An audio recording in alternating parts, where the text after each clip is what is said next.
Hi welcome to choose career. So ఈ వీడియోలో selenium గురించి మాట్లాడుకుందాం. సెలీనియం అంటే టెస్టింగ్ టెస్టింగ్ అంటే ఏంటి అంటే ప్రతి వెబ్సైట్ కి ప్రతి వెబ్ అప్లికేషన్ కి కంపల్సరీ టెస్టింగ్ అవసరం.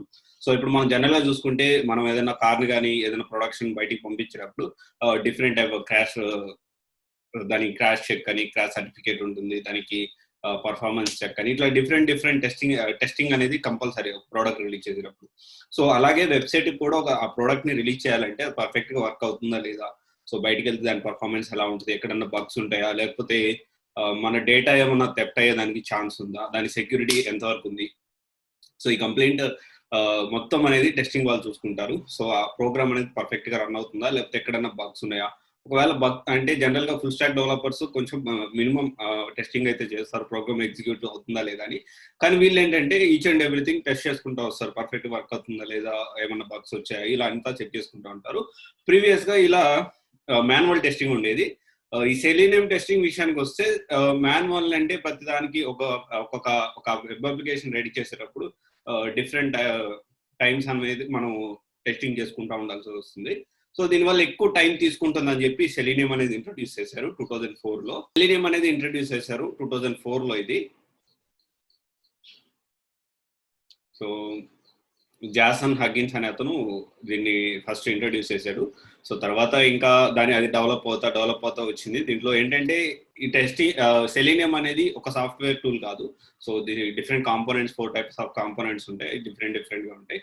సో సెలీనియం అంటే టెస్టింగ్ అంటే మీ కోడింగ్ చాలా ఇంట్రెస్ట్ ఉంది, కానీ కోడింగ్ ఒక్కసారిగా మొత్తం ఈ జావా స్క్రిప్ట్ కానీ జావా కానీ లేదా పైథాన్ కానీ ఇవన్నీ నేర్చుకోవాలంటే కొంచెం భయం అనేది భయపడుతున్నారు. లేకపోతే మనం చిన్నగా స్టార్ట్ చేద్దాం, అస్సలు కోడింగ్ బ్యాక్గ్రౌండ్ లేదంటే డెఫినెట్ గా సెలీనియం అనేది టెస్టింగ్ మీరు సెలీనియం అనేది నేర్చుకోవచ్చు. ఫుల్లీ ఆటోమేటెడ్ టెస్టింగ్ ఇది. సో ఇక్కడ మనం నేర్చుకున్న తర్వాత అంటే దీంట్లో కూడా కెరియర్ బాగానే ఉంటుంది. బట్ ఇదేంటంటే మొత్తం ఎంటైర్ సాఫ్ట్వేర్ లో సో టెస్టింగ్ సెలీనియం అనేది బేసిక్ లెవెల్ అని చెప్పొచ్చు. సో ఇప్పుడు ఎగ్జాంపుల్ మనం ఎల్కేజీ టు 10th తీసుకుంటే ఇది టెస్టింగ్ అనేది ఎల్కేజీ అవుతుంది. సెలీనియం కొంచెం అడ్వాన్స్డ్ ఉంటుంది. సో ఇలా మనం చూసుకోవచ్చు. ఓవరాల్ గా ఏంటంటే సెలీనియం కెరియర్ విషయానికి, జాబ్ ఆపర్చునిటీస్ విషయానికి వస్తే సో జాబ్ ఆపర్చునిటీస్ బాగానే ఉన్నాయి. దీంట్లో వచ్చిన పెద్ద ప్రాబ్లం ఆర్ మనం నెగిటివ్ అని చెప్పుకుంటే ఏంటి అంటే సాలరీ గ్రోత్ అనేది కొంచెం స్లోగా ఉంటుంది. డెవలపర్ తో పోల్చుకుంటే కొంచెం చాలా తక్కువ స్లోగా ఉంటుంది. సో అదొకటి మనం చూసుకోవాలి. సెలీనియం నేర్చుకోవడం ఈజీయే, జాబ్ ఆపర్చునిటీ బాగానే ఉన్నాయి. సో మీరు రియల్లీ ఇంట్రెస్టెడ్ సెలీనియం నేర్చుకోవడానికి అంటే డెఫినెట్ గా మీరు నేర్చుకోవచ్చు. సో ఇది ఓవరాల్ గా సెలీనియం గురించి ఆటోమేటెడ్ టెస్టింగ్ ఇది.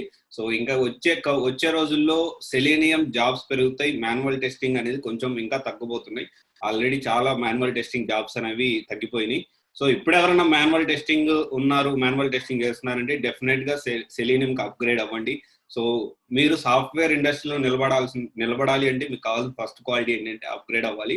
ఎప్పటికప్పుడు అప్డేట్ అవుతూ ఉండాలి. మీరు కోర్సెస్ కానీ, న్యూగా కొత్త కోర్సెస్ కానీ, లేదా కొత్తగా లాంచ్ అయిన టెక్నాలజీ కానీ మీరు అడాప్ట్ చేసుకోగలగాలి. అప్పుడే మీరు సాఫ్ట్వేర్ ఇండస్ట్రీలో నిలబడతారు. మంచి కెరియర్, మంచి శాలరీ కూడా ఉంటుంది కెరియర్ లో. సో ఓవరాల్ గా సెలీనియం గురించి ఇది ఆపర్చునిటీస్. ఓవరాల్ అంటే జాబ్ విషయానికి వస్తే సెలీనియం ఇట్ ఈస్ అంటే 15 మీకు అందరికీ తెలుసు.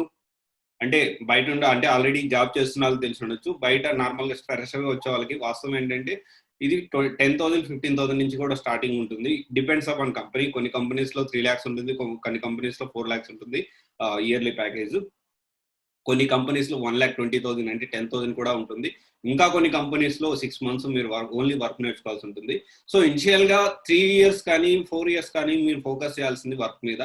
సో శాలరీ విషయం మీద మీరు ఫస్ట్ 3 to 4 years అనేది అంతగా ఫోకస్ చేయకపోవడమే మంచిది.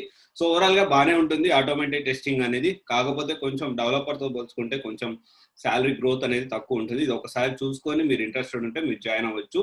Thank you guys. This is Vanya signing of.